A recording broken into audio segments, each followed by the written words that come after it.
Iniciamos este nuevo episodio de este podcast electoral donde le vamos a traer a los candidatos a presidente y les vamos a hacer esas preguntas que usted quiere que les hagamos, esas que van de cajón, sobre todo que también nos vengan a contar cuáles son esas propuestas, cuáles son esos anhelos que tienen y qué los ha llevado a competir por la famosa guayaba. Y algunas otras preguntas que salen, pues obviamente ya sabemos que estamos en campaña electoral y hemos visto algunas de las campañas más curiosas, y creo que por ahí vamos a empezar con el licenciado Sammy Morales, candidato presidencial. Bienvenido, un placer, Sammy. Muchas gracias. Y aquí estamos, contame. Iniciemos. ¿Qué pasó? ¿Cómo fue ese proceso creativo de dos mujeres, un camino? Aparte poético, aparte un poco telenovelesco, Sammy, pues la novela, yo recuerdo que estaba bien patojo cuando estaba famosa la novela, entonces un poco que la gente entienda, no sé, porque al final algunos dijeron, no, es que no es acertijo, porque la gente sí, ¿qué es esto? ¿No? ¿Por dónde va? Dos mujeres, un camino. Te cuento que hubo una tercera mujer muy enojada.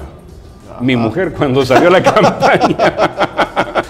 ¿Cómo es eso? ¿De qué me estás hablando? ¿Qué es esa campaña? ¿Me estás queriendo decir algo, Sammy? ¿Me estás queriendo decir algo con esta campaña? Bueno, pues sí. Esta campaña pues fue parte del proceso creativo que tuvimos en el partido. Evaluamos varias líneas de comunicación y creímos que era la línea más acertada para salir. Entonces le dimos el espacio a las dos mujeres que están en contienda, representando una a la extrema izquierda, a la extrema derecha, y creemos que ninguno de esos es el camino es para adelante. Debemos movernos, la polarización que muchos grupos lograron en el país, pues hay que superarla, y de ahí surgió la campaña y creo que funcionó muy bien. Dos mujeres, un camino. Ha habido una cantidad de tweets que me he gozado, me he divertido, y bueno, pero ese fue el origen de la campaña. De la campaña. Hablando un poco también de la campaña como tal, pues mucho de lo que se ha hablado en esta campaña sobre tu candidatura es el hecho de que tu hermano sea el expresidente. ¿Y qué culpa tengo yo? Exacto. ¿Qué culpa tenés? Pero precisamente en el tema familiar, ¿cómo es eso de, ya mi hermano fue candidato, quedó a la de una además? Y bueno, ahora voy yo. Familiarmente, ¿cómo se maneja ese tema, Sammy, en tu casa? Súper bien, súper bien. De hecho, yo admiro muchísimo a Jimmy. Jimmy es, desde mi perspectiva, es el mejor presidente que Guatemala ha tenido en la historia democrática del país. Pues es tu hermano, Sammy. Es mi hermano, definitivamente. Pero yo se lo dije incluso a dos embajadores norteamericanos. Les digo, jamás han tenido ustedes un presidente en la región con el que puedan trabajar propuestas de desarrollo. Aprovechenlo. Y no porque yo los haya buscado, sino porque estos embajadores me buscaron para acercarse definitivamente al entorno del presidente. Y definitivamente la carga emotiva que yo tengo por ser hermano del presidente Jimmy Morales me hace verlo quizá con esos ojos de cariño, pero también con mucha objetividad, porque yo fui el que más se opuso a que él participara en política. Yo me peleé con él, tuvimos casi ruptura de sociedad por esa su participación, pero tengo que reconocer que aprendí a admirarlo de una manera increíble.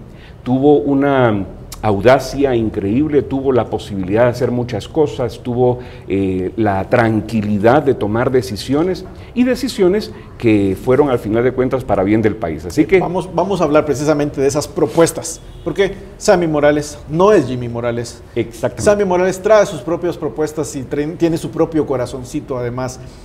Vamos a hablar de esos puntos focales, cuáles son esos pilares en el plan de gobierno de Sammy, pero lo vas a tener que resumir muy rápido porque el tiempo acá es bien corto. Te lo resumo bien fácil. Democratizar el gasto público. Democratizar el gasto público. ¿Cuál es la principal queja y señalamiento de la gente? Los políticos usan la plata, los políticos se roban el pisto. Es sencillo, hay que bajar entonces la ejecución a nivel de la gente para que el presupuesto se democratice. ¿Y cuál es la forma de democratizarlo? Quitarle el pisto al político y dárselo a la gente. Ya se empezó a hacer en el gobierno de FCN 2016-2020 con la refacción escolar que se convirtió en alimentación escolar. No sé si recordás que daban el vasito de leche, que la galletita nutritiva, que la champurrada por aquí, que la tortilla por allá.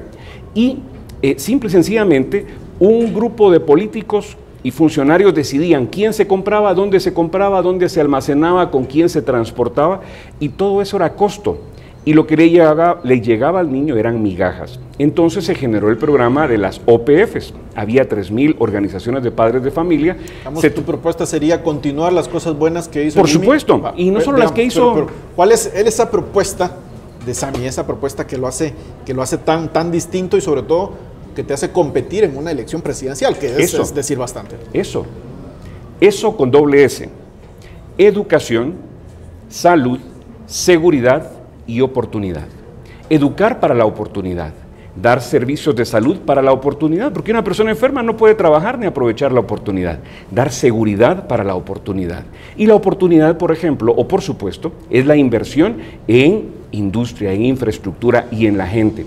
Te hablaba de la democratización del gasto público y te estaba tratando de contar de otro proyecto, por ejemplo. Los casi 4,000 millones de quetzales que están en los consejos de desarrollo, los políticos deciden para dónde van.